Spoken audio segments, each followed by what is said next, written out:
Ontem, atos pela democracia foram realizados em várias cidades do Brasil. Em São Paulo, ocorreu a leitura dos manifestos da USP e Fiesp.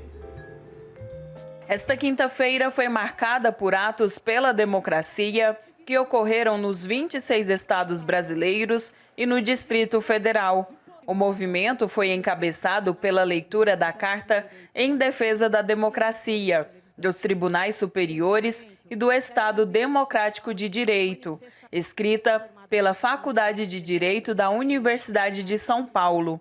A Carta aos Brasileiros, nesse instante, é, no meu modo de ver, uma união da sociedade civil que está se sentindo ameaçada por determinados sinais que são emitidos por algumas autoridades contra o Estado de Direito, contra a democracia, contra a República.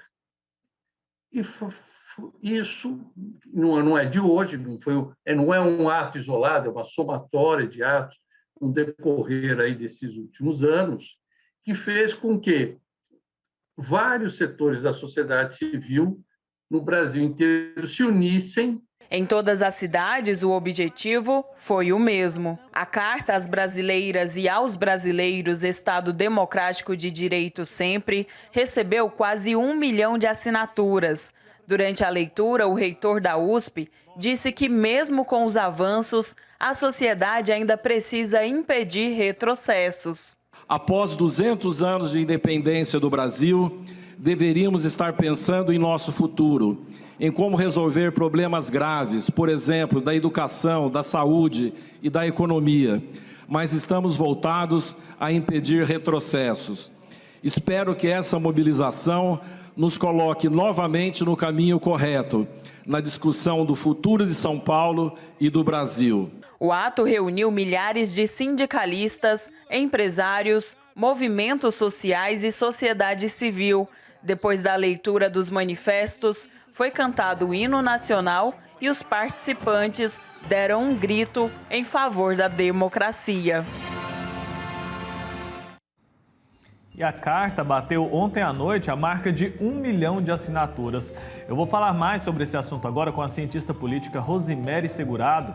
Ela está aqui conectada comigo. Bom dia, seja muito bem-vinda.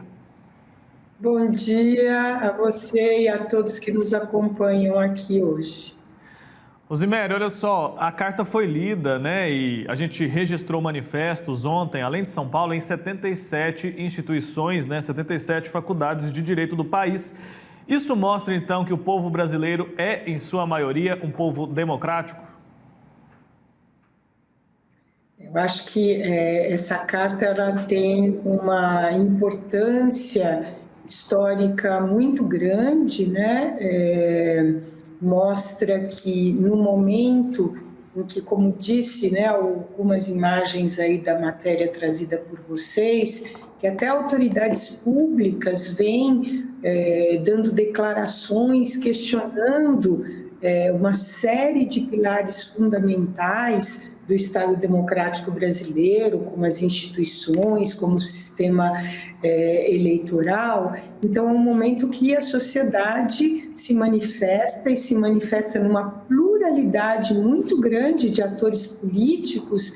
Eu gostaria de chamar a atenção que são atores políticos que, no cotidiano, estão em posições antagônicas, como empresários e sindicalistas, mas que, neste momento, independente dos antagonismos dessas posições, existe uma questão maior que une a todos esses setores, que é a defesa do Estado Democrático de Direito, das suas instituições e, principalmente, do processo eleitoral que se aproxima de nós. Então, nós temos visto aí muitos ataques, principalmente, né, pela figura do presidente Bolsonaro, que todos os dias questiona a legitimidade do Tribunal Superior Eleitoral, das urnas eletrônicas. E o que esse movimento mostra é que não vai aceitar nenhuma ruptura democrática e que vai se manter alerta, ativo, mobilizado na defesa da democracia. Explica para quem está nos assistindo por que a Faculdade de Direito da USP foi o local escolhido para a leitura desse manifesto e dessa carta. É excelente essa pergunta sua, porque isso nos remete a um fato histórico ocorrido em 1977. Em 1977, nós vivíamos no Brasil ainda na ditadura militar. E por iniciativa, né, gestada na Faculdade de Direito do Largo São Francisco, da Universidade de São Paulo, pelo eminente Golfredo da Silva Teles Júnior, um jurista muito importante, foi elaborada uma carta mais ou menos nos mesmos moldes, só que naquele momento, o que pedíamos? Pedíamos a volta da democracia, pedíamos instituições democráticas, porque naquele momento vivíamos em ditadura.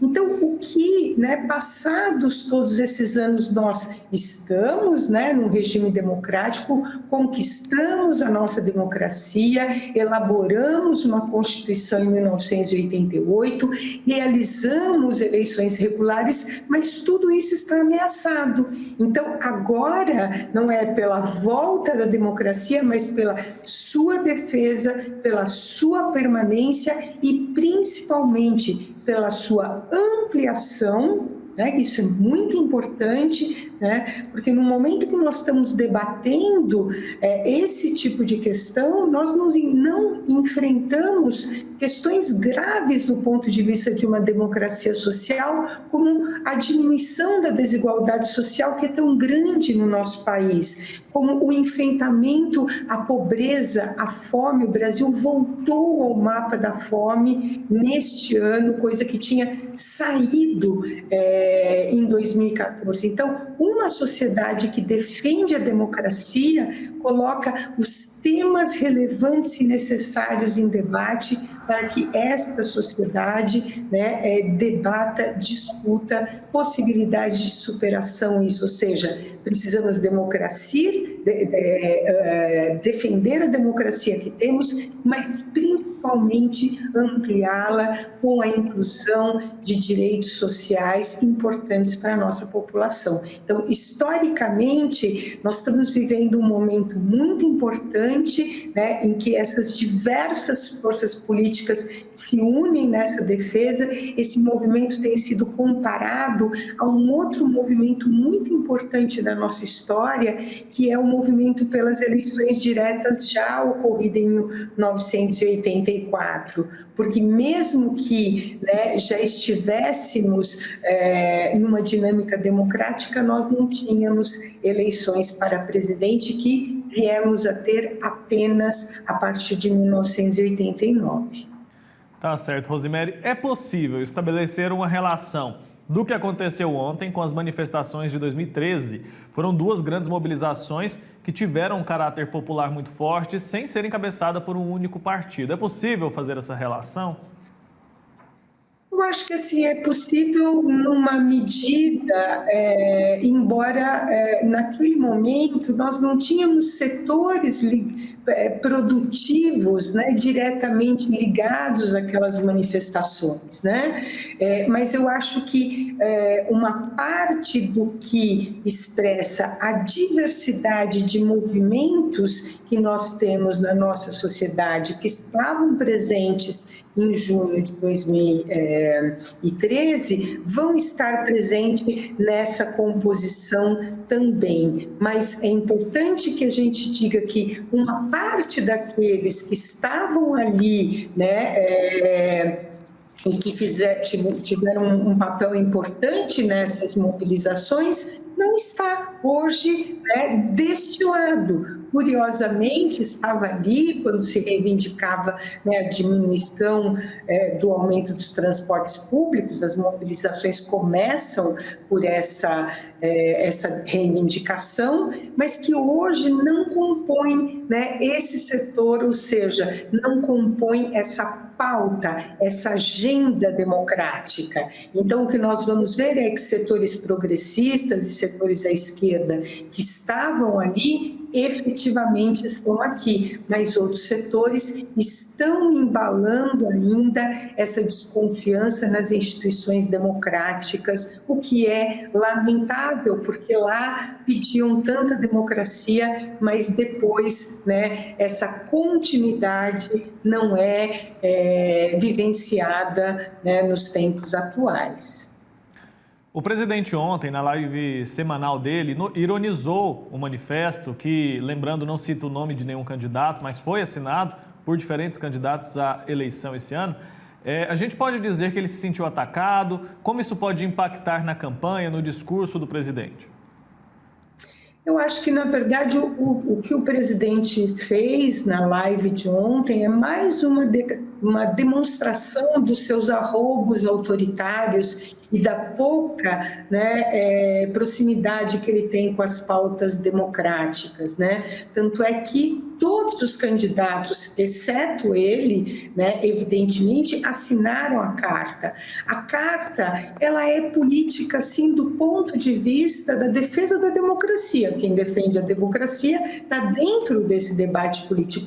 Ela não é partidária, ou seja, não foi um partido X ou um candidato Y, né, que impulsionaram essa carta. Ao contrário, ela vem dos ex-estudantes, né, do Largo São Francisco, que enfrentaram a ditadura, né, conforme eu disse anteriormente, e que continuam na defesa da democracia. Então, o que o presidente Bolsonaro mostra com a declaração de ontem é que, primeiro, né, ele não faz parte desse leque de forças políticas porque ele não quer, exatamente por isso que seria bem-vindo, né, assinando essa democracia, essa carta em defesa da democracia, mas mais do que não querer, ele tem sistematicamente atacado a democracia, atacado as instituições democráticas. Então, mostra também, acredito eu,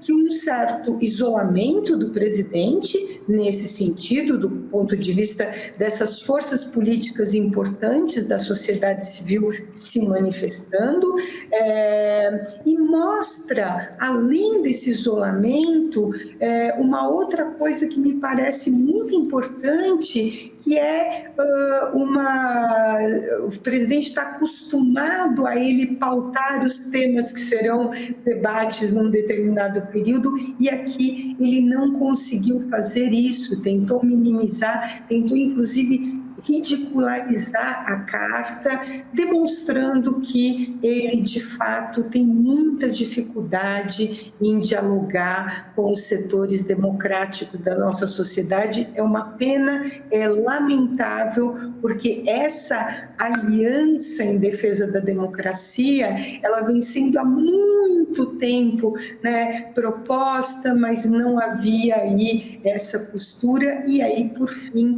ontem nós vimos que esses esforços vêm se concretizando. Então, é bom que o presidente fique atento, que não é ridicularizando, mas é debatendo, né, com os democratas que nós vamos consolidar a democracia. Com certeza. Rosemary Segurado, muito obrigado pelo seu tempo aqui, por nos ajudar a entender um pouco mais sobre esse cenário atual na política aqui do nosso país. Até uma próxima oportunidade, viu? Tchau, tchau. Eu que agradeço. Bom dia. Tchau. Para você também.